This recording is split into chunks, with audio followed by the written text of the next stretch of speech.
भारतीय रेल रे bumper निजुक्ति Indian railways रे बड़ निजुक्ति सुजोग 1000 रु अधिक अप्रेंटिस पद पर विज्ञप्ति केबे करिवे आवेदन। सरकारी चाकरी खंडे पाइबा हजार हजार युवपीढ़ी अपेक्षा करी रहिछंती, किंतु अनेक युवती आशा पूर्ण हो पारना। यह पर भी बारंबार सरकारी चाकरी पर प्रस्तुत जारी रखिछंती। तेबे एथिपाई प्रस्तुत होउतिबा समस्त युवपीढ़ी एक बड़ सुजोग आनिछि भारतीय रेल। 1000 रु अधिक पदरी निजुक्ति सुजोग नहीं विज्ञप्ति प्रकाश पाई।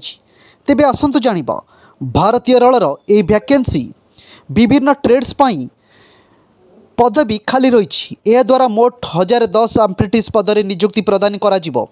मे 22 तारिख एथिपाई रजिस्ट्रेशन आरंभ होबाकु थिबा बेले आवेदन पाई इच्छुक प्रार्थी मानकु आह्वान करिछि इंडियन रेलवे।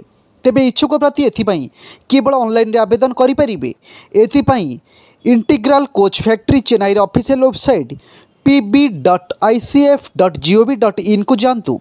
ए विज्ञप्ति रे carpenter, electrician, fitter, painter, machinist, welder, MLT pathology, MLT radiology, programming and system administration assistant इत्यादि विभिन्न पद पूर्ण हेबो।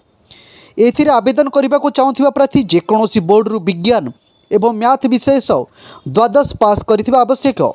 एथिपाई बयस सीमा 15 रु 24 वर्ष होइथिया बेले संरक्षित जनजाति बयस सीमा आश्वस्ति दिज्व। सेहीपरि आवेदन करने 100 शुल्क देवाक हेबो। तेबे संरक्षित पीएच प्रार्थी एवं महिला प्रार्थी मानकु कौनसी देय देवाक पड़िबो नाही। आवेदन करने आसंता जून 21 तारिख पर्यंत समय रहिबो। तेबे फ्रेशर मानक पई ट्रेनिंग पीरियड 2 वर्ष किंबा 1 वर्ष 3 मास रखाजिबो। सेहीपरि एक्स आईटीआई प्रार्थी मानक पई ट्रेनिंग पीरियड 1 वर्ष रहिबो। तेबे 1010 पद मध्यरु 330 फ्रेशर्स 680